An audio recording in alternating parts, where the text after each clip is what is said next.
Eu sempre estou por aqui falando com vocês sobre o que é plágio, os tipos de plágio, as características, como evitar e por aí adiante. Mas, essa semana, um dos inscritos no canal, preocupado com o assunto, perguntou o que não é plágio. E essa é uma excelente pergunta, então hoje quero produzir esse vídeo só para falar sobre esse assunto. Eu sou o professor Marcelo, sou pesquisador do assunto relacionado ao plágio, especialmente no âmbito acadêmico, e estou aqui para compartilhar um pouquinho com você o que eu tenho aprendido sobre o assunto. Vamos falar hoje sobre o que não é plágio.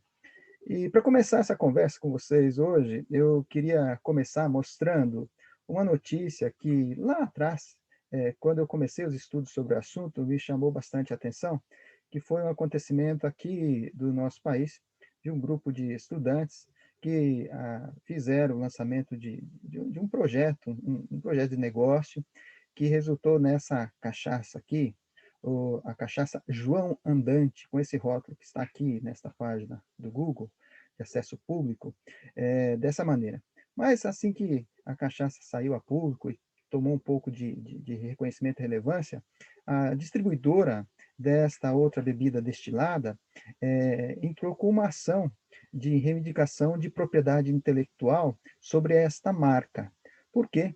Porque esse rótulo aqui também tem o nome João Andante, mas em inglês, Johnny Walker, e a figura evoca a mesma ideia, né? Só que aqui é um lord inglês, né? E aqui um caipira brasileiro. Bom, isso correu na justiça, e a notícia aqui está falando, inclusive, que a distribuidora do destilado, que tinha o rótulo anterior, ganhou a causa e cabia recurso, mas a fábrica detentora da marca da cachaça brasileira resolveu mudar o rótulo para tirar um pouco a identidade com a marca anterior.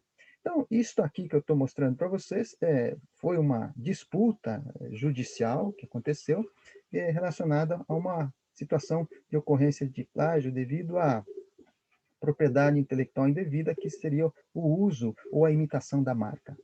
E a grande preocupação de muita gente em relação ao plágio muitas vezes em relação ao texto, mas também uso de imagens, de áudio e de vídeo também preocupa. Então, eu quero falar um pouquinho com vocês sobre isso e dar alguns exemplos.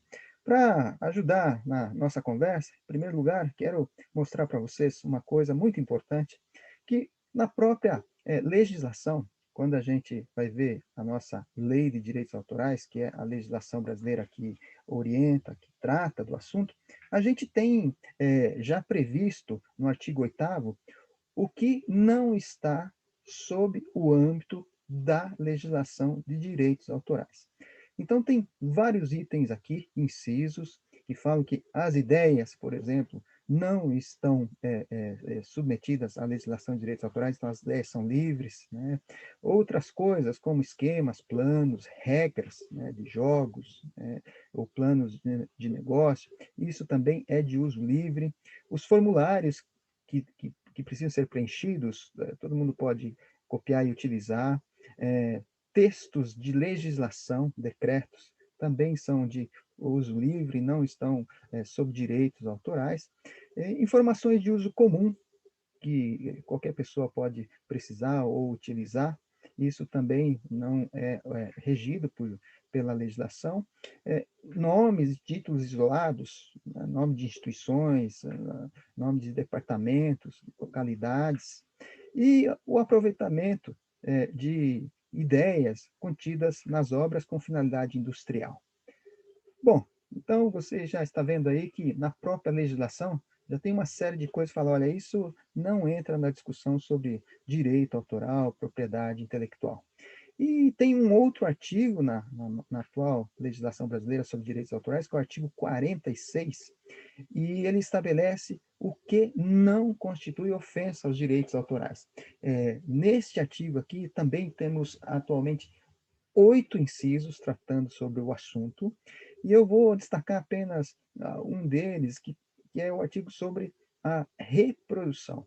Então, olha aí, a linha A diz que na imprensa diária ou periódica, de notícia ou de artigo informativo publicado em diários ou periódicos, com a menção do nome do autor, o grifo é meu aí, ser assinados e da publicação de onde foram transcritos, isto não constitui ofensa aos direitos autorais. Viu só? Então, é permitido essa reprodução, né? Mas é uma coisa que precisa ser especificada, e lá no inciso 3 tem essa especificação, que a citação em livros, jornais, revistas ou qualquer outro meio de comunicação de passagem de qualquer obra, então trecho, não é a obra inteira, para fins de estudo. O grifo é meu aqui, tá? Porque eu vou comentar com vocês na sequência algo adicional, que é a questão do uso comercial. Aí há outras obrigações que precisam ser vistas. Mas para fins de estudo, crítica ou polêmica, para análise, para comentário, na medida justificada para o fim a atingir, indicando-se o nome do autor e a origem da obra, não constitui ofensa aos direitos autorais. Portanto, a concessão de uso de obras que, mesmo tendo direitos autorais, dependendo da finalidade, podem ser usadas, especialmente aquelas que não terão vantagens comerciais. E mesmo assim, é preciso citar a fonte, né? Vocês veem que é preciso atribuir, mencionar o nome do autor, atribuir a fonte. Bom, então a gente está vendo aí que podemos utilizar, em alguns casos, trechos, conteúdos de outras obras, se eu estou utilizando para uma finalidade que não é comercial, que tem uma finalidade de análise, de estudo, de pesquisa. Sim, mas vamos com calma. Tem algumas especificidades que precisam ser vistas. Primeiro lugar, se você vai usar um texto, se você vai usar uma imagem, se você vai usar um áudio, se você vai usar, né, um vídeo, analise quais são as permissões de uso desse conteúdo. Todo conteúdo vai ter isso em algum lugar dizendo como você pode utilizar. Eu vou exemplificar na sequência. Em primeiro lugar, você tem que ver isso. Posso usar ou não posso? Outra coisa que você precisa pensar antes de utilizar qualquer obra de outras pessoas, qualquer conteúdo de outras pessoas, é qual vai ser a finalidade que você vai dar ao uso deste conteúdo. É uma finalidade educacional ou comercial? Se você vai obter alguma vantagem comercial com isso, muda bastante o direito de uso, mesmo que seja público, tá? Você precisa consultar, porque você vai estar obtendo alguma vantagem, e talvez o autor do material, embora ele tenha disponibilizado publicamente, ele não permite o uso com finalidade comercial. Então, precisa verificar isso. Outra coisa é qual a extensão, ou seja, né, a quantidade do conteúdo original que você vai utilizar. Se for uma pequena parte, talvez você tenha licença para isso. Se você for utilizar a obra na íntegra, talvez haja restrições. Então, isso também faz diferença.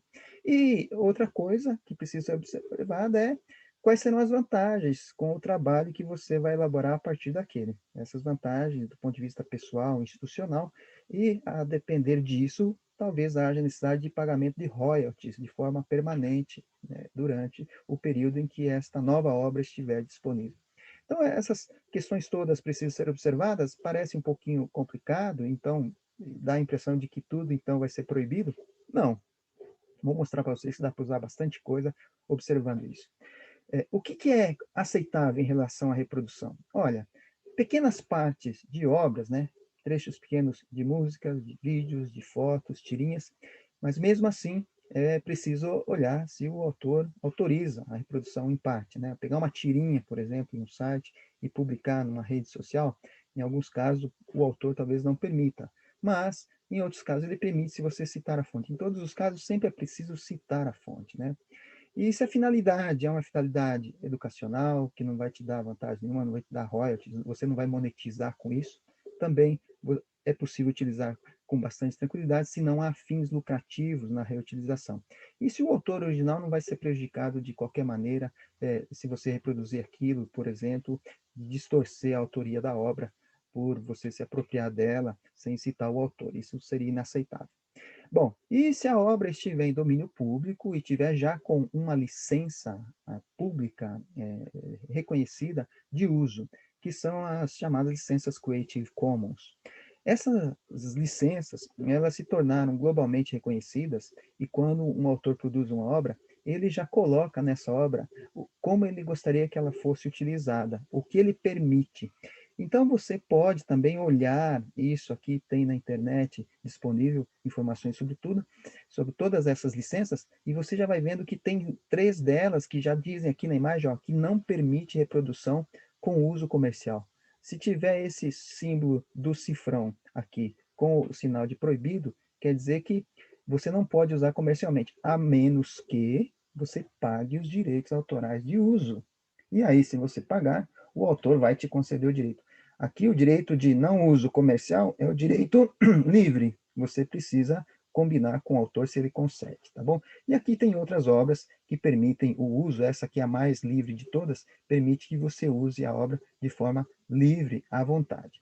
Bom, então você está vendo aí que existe uma série de possibilidades no uso das obras, observando essas exigências, mas eu queria mostrar agora para você algumas situações específicas relacionadas a tudo isso que eu estou falando e que pode ajudar você a entender melhor, a partir dessas exemplificações, o que eu estou querendo que você entenda sobre a possibilidade de usar conteúdo sem o risco de cometer uma infração de direitos autorais, ou seja, o que não é plágio. Bom, ó, vamos começar olhando aqui, por exemplo, alguns sites de notícias, né, para você entender. Aqui tem um jornal que tem essa notícia publicada hoje.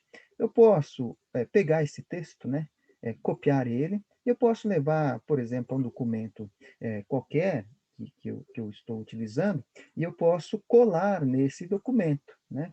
Então, vamos dizer que eu copiei lá e vou colar aqui. Olha o que acontece, né? Eu copiei e colei, foi possível fazer isso, mas aqui o próprio jornal já está dando o link, na hora que você copia e cola, para você continuar lendo a notícia, e já está colocando aqui de forma automática que tem direitos reservados. Então, você copiou um pequeno trecho, você está utilizando, mas já está dizendo que tem direitos reservados. Se você copiar todo esse texto e publicar, e dependendo da finalidade, se você for obter vantagens financeiras com isso, você pode ter que pagar direitos autorais por este uso. Vamos olhar um outro caso aqui, vamos pegar uma outra fonte, ó, vou mudar aqui agora de fonte, vamos mudar para esta outra fonte de informação aqui, que é um site também público, de acesso livre na internet, e vou fazer a mesma coisa, ó. Estou copiando aqui um trecho, tá bom? Copiei. E vou levar novamente lá para o nosso documento, que estou usando de exemplo, de cola do texto copiado. Então, ó, colei aqui, tá vendo? E nesse caso, o que aconteceu?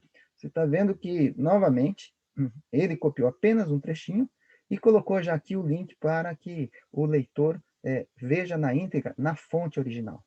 Tá? Então, ele não permite a reprodução na íntegra, só de uma parte, como a lei permite.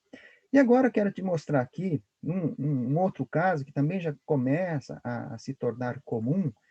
Tem alguns casos, por exemplo, aqui neste jornal, que eu posso, essa matéria eu acesso pela internet, normalmente, no navegador, como eu acessei aqui, e aí eu quero copiar isso, né? Ó, tá público essa fonte, mas eu quero copiar e eu quero levar isso aqui para um documento, para um slide, para um texto que eu estou criando e quero colar aqui nesse texto. Então, quando eu colo aqui, olha só como é que vem.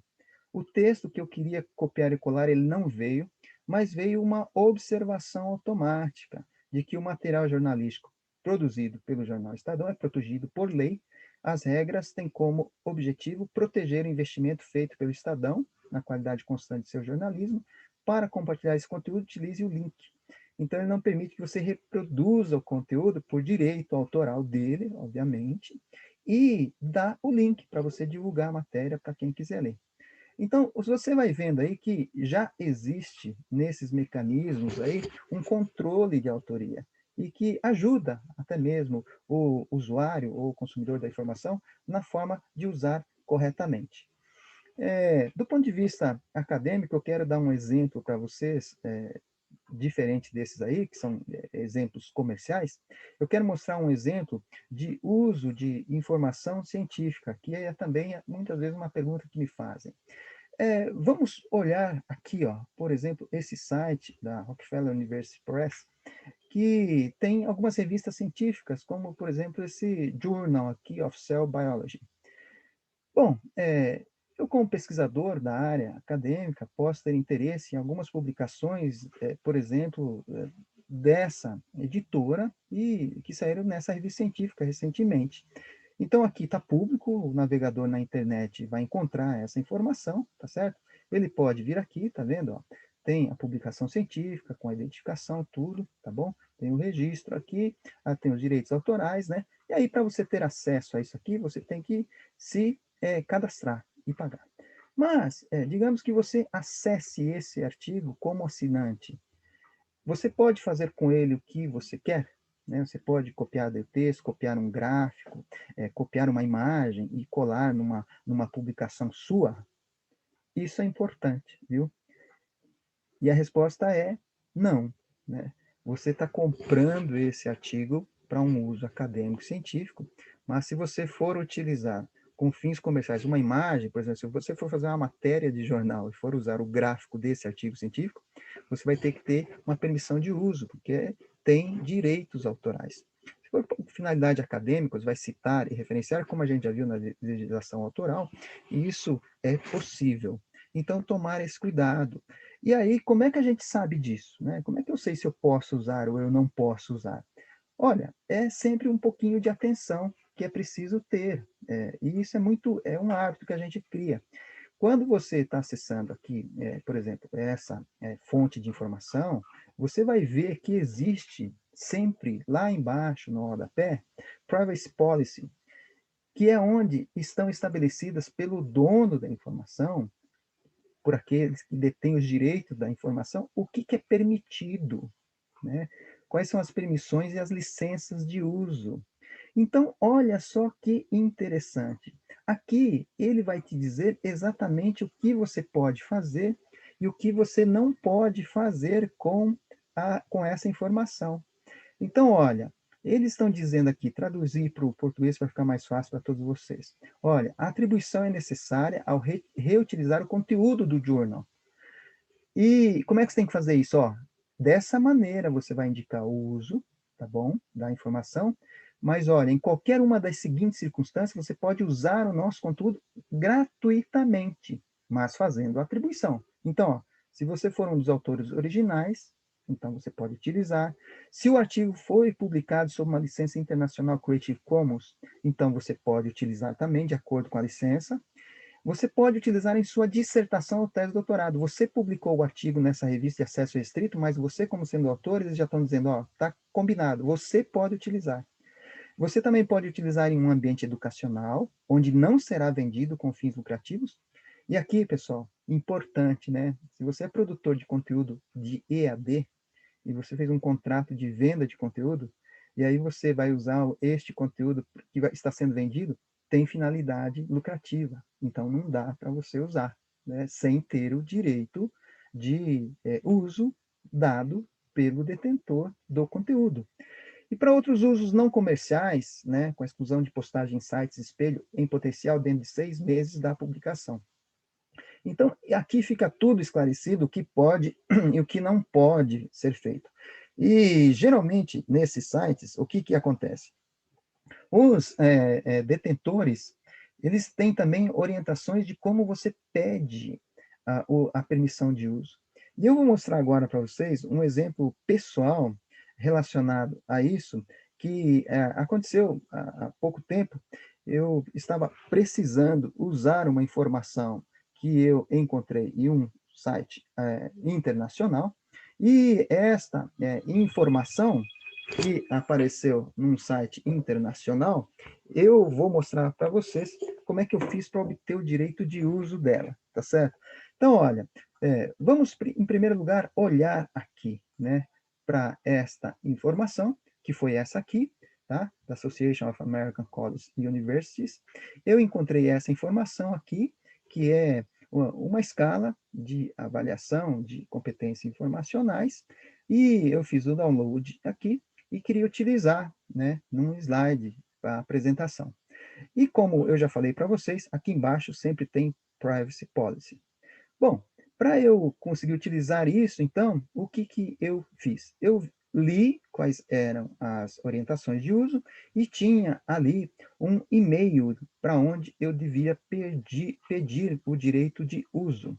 E foi o que eu fiz. Eu enviei o e-mail falando que eu queria usar e com qual finalidade, inclusive que poderia ter finalidade comercial, né, nisto, e eu pedi o direito de usar aquele quadro. Então, olha, o responsável de concessão de permissões para reprodução me respondeu e falando, olha, você pode usar, está autorizado, apenas identifique corretamente a fonte conforme indicado a seguir. Então, ele me deu aqui a permissão de uso, me orientando para a forma de usar adequadamente, e assim eu vou usar, eu vou citar a fonte como ele pediu, está tudo certo. Não os conheço, mas fiz tudo direitinho, como eles pediram para fazer, e deu tudo certo, inclusive dizendo que eu ia utilizar com finalidade comercial. Então, vocês estão vendo que é possível fazer a coisa certa sem maiores problemas. Ele poderia ter respondido também que ele não autorizaria o uso, e estaria tudo certo também, porque daí eu já saberia que eu não poderia usar esse conteúdo porque não tive autorização. E para quem usa imagens, né, muitas vezes o pessoal fala, poxa, quero colocar uma imagem num slide ou num material que depois pode sair, né, utilizado num curso à distância, que eu vou ganhar com isso, vou monetizar com isso, como é que eu faço? Olha, tem vários sites de imagens que são gratuitos. Eu gosto muito de usar esse aqui, ó, o Pixabay. Tá? Eu vou colocar na descrição do vídeo uma lista desses sites de imagens gratuitas. Então, como é que a gente faz, pessoal? Eu coloco aqui nesse site que é de acesso livre, tá bom? A imagem que eu quero, e eu faço uma busca aqui, e o site primeiro vai mostrar, olha, essas imagens aqui, elas têm custo de direito autoral com um desconto, né? Para quem usa esse site Pixabay, mas essas aqui embaixo são imagens de uso gratuito. E olha como é que acontece. Digamos que eu tenha escolhido essa imagem aqui, tá bom? Para colocar no meu slide, para colocar no meu material. Aí aqui, ó, tem a opção de download, tá vendo? Ele está falando, olha, download grátis. Inclusive, já está dizendo que a licença de uso é para uso comercial também, e não precisa fazer atribuição.